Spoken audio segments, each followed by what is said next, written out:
So today I'm going to talk to you a little bit more about nursing in Jamaica in comparison to the US here. A lot of persons, they tend to ask if I was trained in Jamaica and how was it, and how was working in Jamaica prior to coming here in the US. We're more of a critical thinker, and so we were able to do things and you enjoy what you do, despite the fact that yes, the pay rate wasn't good or you didn't have all the resources available. But anyways, if you haven't subscribed to the channel as yet, now is the time I'm going to have you please go ahead and subscribe to the channel. Turn that notification bell on so that way you can be alerted of my newly released video. And if you know anyone that is transitioning from Jamaica or any country, or is just interested in the nursing field, wanting to hear stories about, powerful nurses, then this is the platform for you. If you're a new grad, wanting information from somebody with experience, then this is what this platform is for, guidance, encouragement, empowering nurses. All right. So, I worked at a hospital in Manchester, Jamaica, and it was what you call primary 2. We would call it a level 2 trauma center here. And so we saw patients, sometimes we'll probably see like say 250 patients per day, depending on what's going on. And it was probably like a 300 bed hospital. We had let's say we had about 20 beds in the emergency room, and from there we will see patients. Our emergency room was set up with a medication room where you'll go and you'll medicate patients from there. You'll do their breathing treatments and injections and all. And then you have a section that is going to be the front desk, which is your triage area for your patients that are inside. You have a triage area outside that houses 2 nurses. And then you have a big waiting area that your patients will come in and you'll check them in. You'll check them in and then you'll put them back in the waiting area, because sometimes you do not have a room inside to put them. If they're really sick, then we'll take them inside and have them sitting on chairs so that way we can actually care for them. Then you have about 4 doctors' room where we'll take patients in. So patients will go in, they'll listen for their name, they'll go in, see the doctor, come back outside, sit, and then depending on where they'll be getting treatment, they'll go. So it's either they're going to go to the treatment area, or if it's a patient that needs to go to observation, we'll take them around to observation. Or if it's a patient that needs to go in the immediate, what you'll call an emergency room bay, then they will go to that area and then we'll care for them. During that time, patients are getting IVs at different areas in the department. They're getting their bloods drawn by the emergency room nurses and the students. So most of the hospitals in Jamaica are teaching hospitals, and so we have students from different parts of the country that comes to get their clinical experience done. And these students are very good at what they do. They are able to do blood draws, IVs. They assist with procedures under the guidance of nurses and doctors that are available. Our system was set up in terms of we have charge nurses, we have regular nurses, we have the sister or matron, or what you'll call like your director of nursing for the department.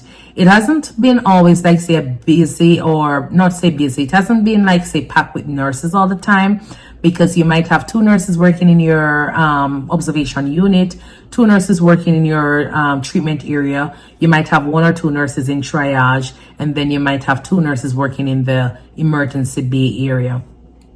The emergency bay usually takes about 8 patients. Let's just say we have like 8 stretchers. They're not really rooms, so you'll have curtains that divides them, and then from there sometimes it's so busy you can't even pull the divider because you have so many stretchers in between that you have patients being housed on, because those patients cannot go anywhere. There's no other place.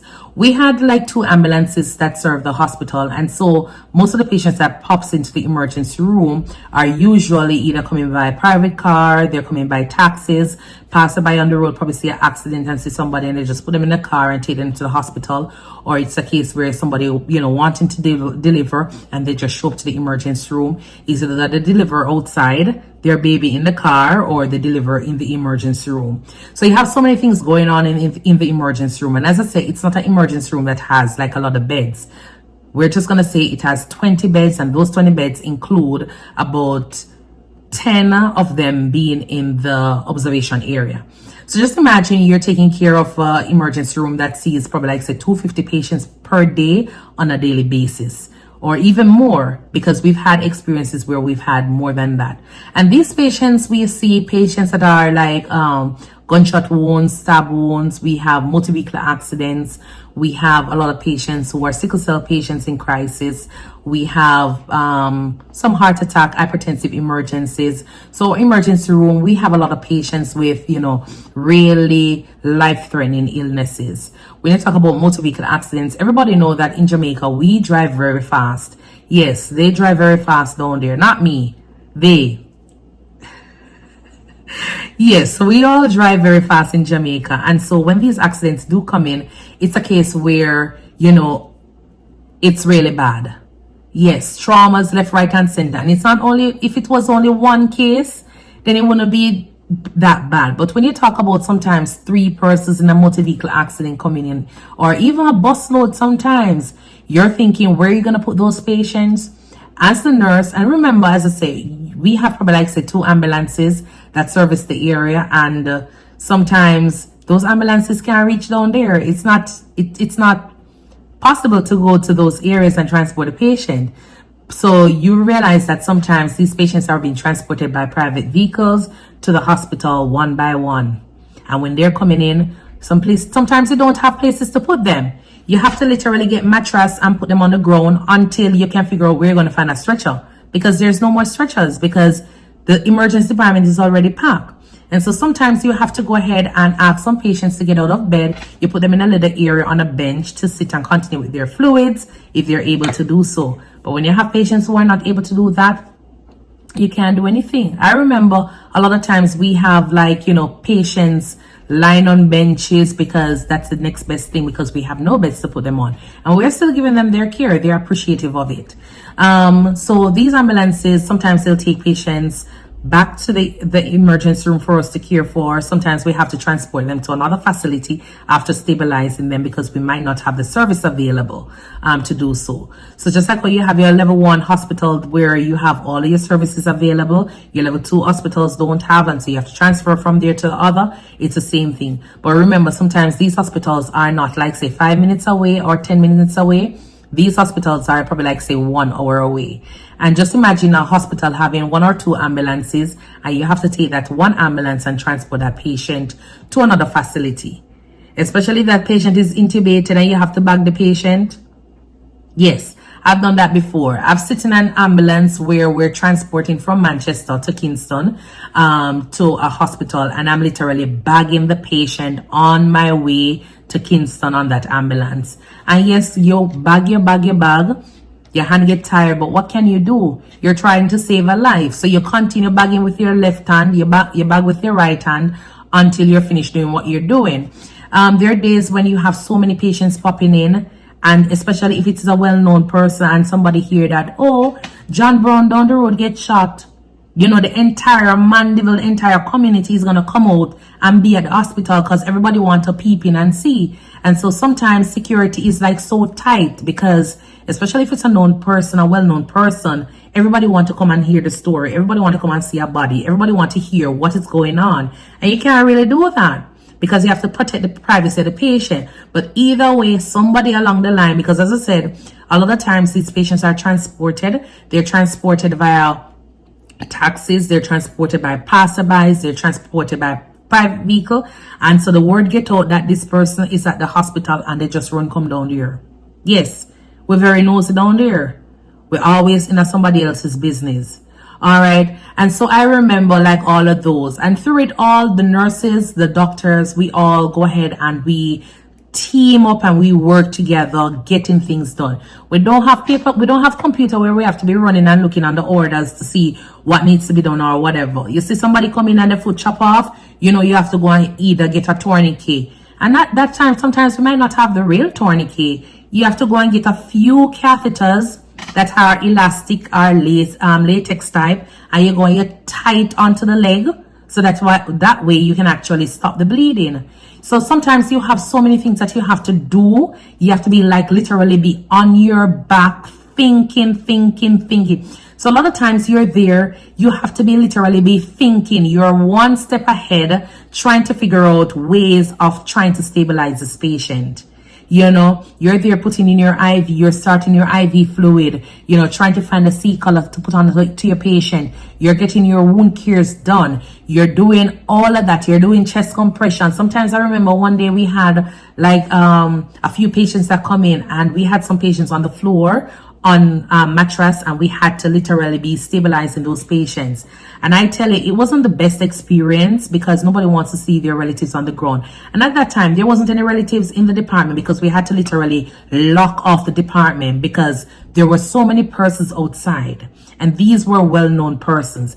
And I tell you, during that time, you're literally jumping from one person to the other person, trying to do chest compression to save that person's life. You have persons coming from the floor who are coming down to the emergency department to help out with getting those patients stabilized. If it means that they're getting an IV, if they're trying to put in a catheter, if they're trying to transport a patient, we have to be always working together to stabilize those patients until we either get them to the OR or until we get them transferred to another facility. And that was just something that I like, teamwork. So even though sometimes you might have persons who are not always there working in your department, they will come down there. And even if they come down there to come out fast, just to be inquisitive, just to be the nosy one, they're there helping out. They're getting their hands dirty. It's not necessarily come and stand and look in space. They're getting their hands dirty with trying to get those patients stabilized, get those patients transferred to another facility or transferred to another department, so that way we can actually help with getting the department back to normal or at a calm. And so I remember all of those situations. I remember there are days when you have patients in your treatment room. I remember, as I say, we are a developing country, so we don't have resources where we can say, okay, then we give you one bedpan and that bedpan is yours. No. After we give you that bedpan, we'll empty it and we'll have an area we will call the sluice room or the soil room, and we'll go ahead and we'll wash it out with bleach and water, dry it off, and we'll bring it back to either you or we can bring it to somebody else. But you basically wash the equipment or the those little essential items, and then you'll bring it back for patients to use. You wash out your urinal and you bring it to somebody else to use. I remember those days as well. I don't know if they're still practicing it, but it was the same thing we would normally do with face mask. Yes, it might not be ideal, but what can you do in situations where you don't have the resources to do so? You have to just go ahead and wash. So we had like areas that way we will go ahead and wash, and we'll have like our ward assistants or our techs. They will normally come and help out with washing those little equipment, so that way we can always go back and use it for another patient. So each time you use it, you'll just wash it. So if a patient is going to be there for a few hours, we'll have them and they'll hold on to that one NEPS chamber and they'll use it throughout the time they'll be there. When they're finished, we will go ahead and put it in water to soak, and then we'll wash. Over time, as we get new resources or new equipment, we'll go ahead and discard those and then we'll use them. But patients were appreciated of them, they used them. Nobody complained about anything. They were all clean, dry, and nice and sanitary for use. All right. I remember the days when we had, sometimes we have no staff. We have little to no staff because the place is just busy. Especially at one point when we had this thing called chikungunya or chick V. I don't even remember if anybody remember that time. And I tell you, it was like the entire island, like everybody was just sick, and that included nurses. Patients were showing up to the hospital because they were sick. Some of them couldn't even show up to the hospital because they were bedbound. And you still had to be functioning and trying to make sure those patients are stable. When you look, you're giving out Panadol or Tylenol for days.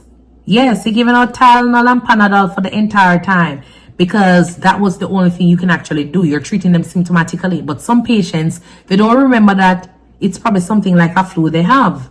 And so they show up to the emergency thinking that it's something big going on, but really and truly it was just chick-V or Zika virus that is going around that is causing all of this pain and discomfort that they're having. And during that time, you had a lot of persons who had relapsed in some of their underlying conditions. So like your asthmatics who haven't had asthma in like 40 years, some persons who didn't even know that they had a heart problem, start having heart symptoms like during that time period. And so there was a strain on the health system during that time. And so you had nurses having to work overtime to get those patients stabilized. And I remember all of that. And during that time, as I said, there was always teamwork.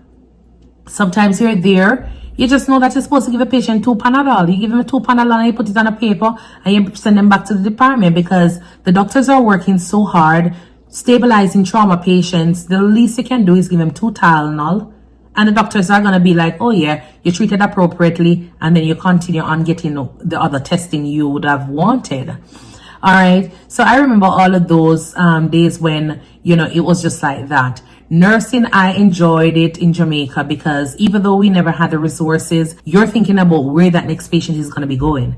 Because it's not a case like you're getting a call from EMS to say, oh, we have 10 persons showing up to your hospital in 5 minutes. No. And it's not a case where you have EMS or the ambulance service calling to say we have a patient coming in, but yet still we get an IV on the patient already, or the patient already intubated. No. When these patients show up, it's a raw patient you're getting. No addition, nothing. So you have to go ahead and put in your IV. You have to go ahead and stabilize your patient, start all your treatment, whatever it is that you need to do. You have to do it because, as I say, we don't have an emergency medical response team. All right. And so our lovely community members, our lovely taxi members, our lovely passerbys, neighbors, friends, family members, those are the ones who are rushing with these patients to the emergency room for us to actually get care done. There are days when you have to send out your ambulance, as I've said before, send out your ambulance to different locations to get patients. But as I say, if you don't have much ambulances to do so in different areas, what else can you do? You can't really do anything. You just have to wait until the patient gets there to assist and provide the care that is required. But overall, I think working in Jamaica under that circumstances, it allows you to be a good nurse because you build on a lot of skills. And people might say, oh, it doesn't make you to be a good nurse. No, trust me. Yes, it does.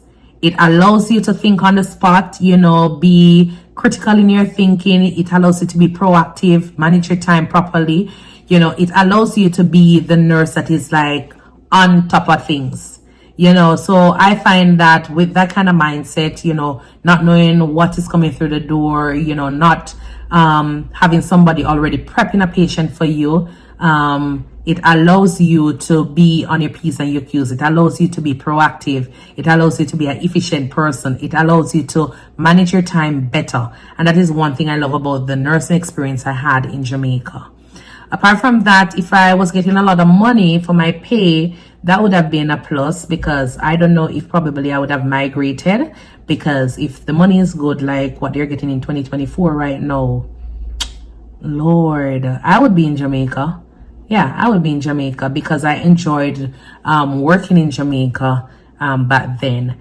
But either way, I feel that, if the government, if anyone is watching this, I feel that if the government is issuing out any decent amount of money for nurse practitioners in Jamaica, so right about now, I'm looking at whether or not the government in Jamaica is gonna, free up some more money and kind of help with getting back some of the nurses from overseas. So you have a lot of nurses here who are nurse practitioners who are advanced their degrees and, are doing a bag of things over here. Yes, we love it in the US here, but honestly, I feel that if we are being extended or offered, something really decent to come back to Jamaica and work, I know a lot of persons would, because for me, I know a few persons who are not happy here in the US only because of the culture and all of the additional things that comes with working in the US. Because when you're here in the US, like some of the little leniency where you used to back home, you're not getting it.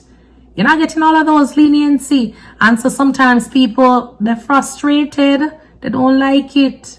Yes, they don't like it. And so they feel like they want to go back home to a place where, the culture, they understand the culture and people understand them. And at the end of the day, work is being done, you're getting paid. Because climate, everybody love it. So leaving a paradise to come here in the US and experiencing all of these things, including, working for long hours and can hardly find bathroom time to go and pee. some of the days it's hard, it's challenging. So if you're a part of the government in Jamaica, the health system in Jamaica, I want you to consider, offering more money to nurses who have been like overseas, who have advanced their degree. And nobody tell them, say, they need to come back and do psych, and they need to go and do midwifery before they can actually practice as a nurse practitioner. Forget that.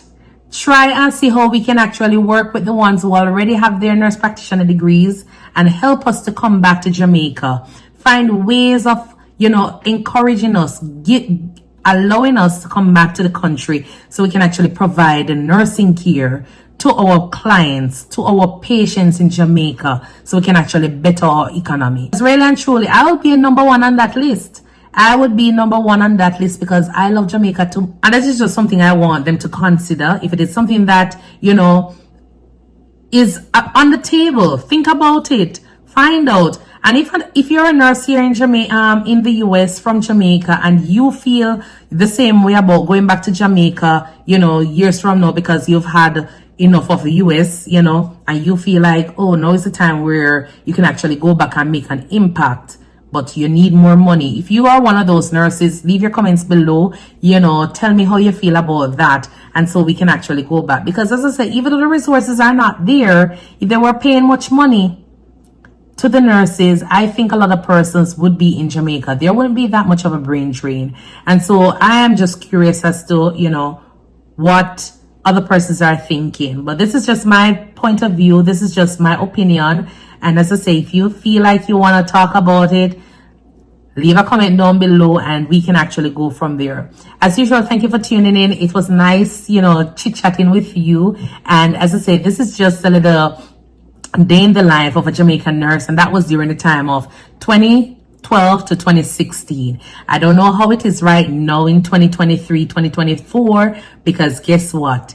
Everything increased. Nursing salary in Jamaica increased, and every nurse drive car. And so I am so excited about that because years ago, to me, I never really liked the idea that we couldn't buy a car. Yes, years ago you couldn't buy a car because almost all of the nurses in Jamaica did a walk.